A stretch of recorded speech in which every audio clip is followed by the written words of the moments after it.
Zeeber Tim. This photo was taken in the late 80s when Fulton and Clark were recording environments in Brazil for Dreams of Rio.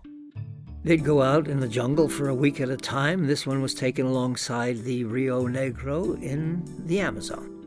Tim Clark, as you know, as some of you know, has composed the music for almost all of our stories.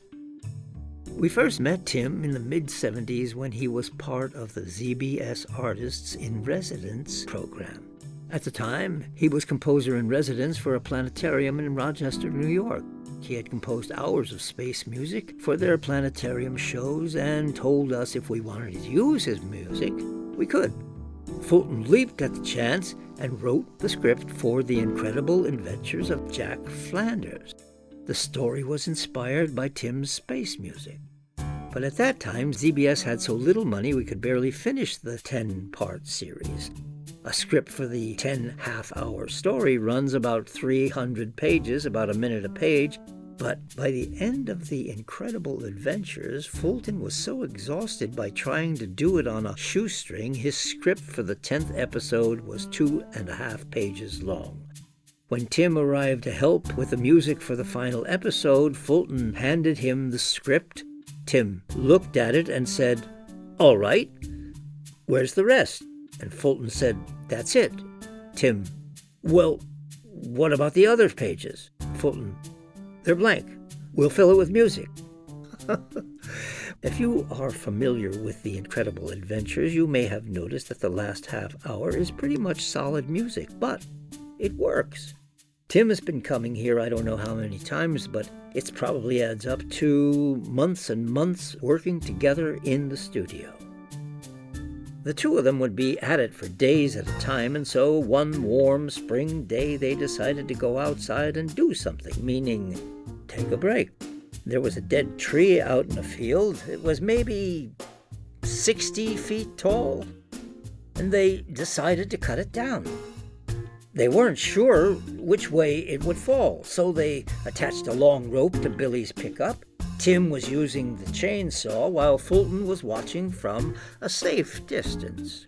When Tim had the tree almost cut through, he started to walk back to the pickup carrying the chainsaw. Fulton, standing by the pickup, pushed down on the rope to check the tension. Apparently the tension was fine because the slightest touch and the tree started to topple, slowly, silently, in the direction of Tim.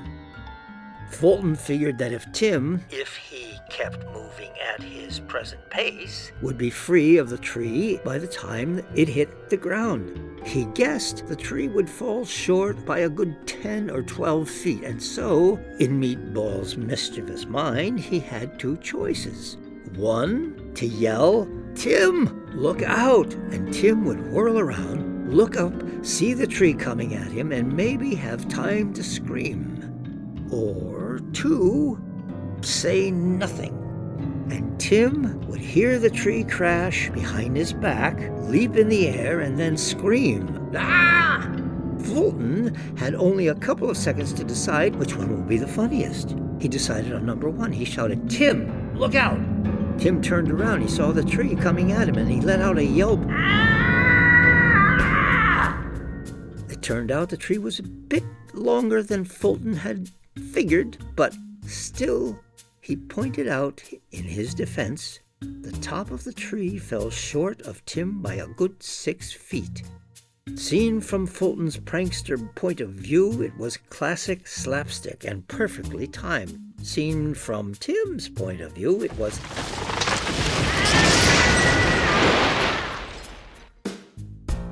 But still, to this day, Fulton wonders, what if he hadn't yelled, and Tim hadn't seen it coming at him, but only heard it crash behind his back, and then turned around to see the tree had just missed him?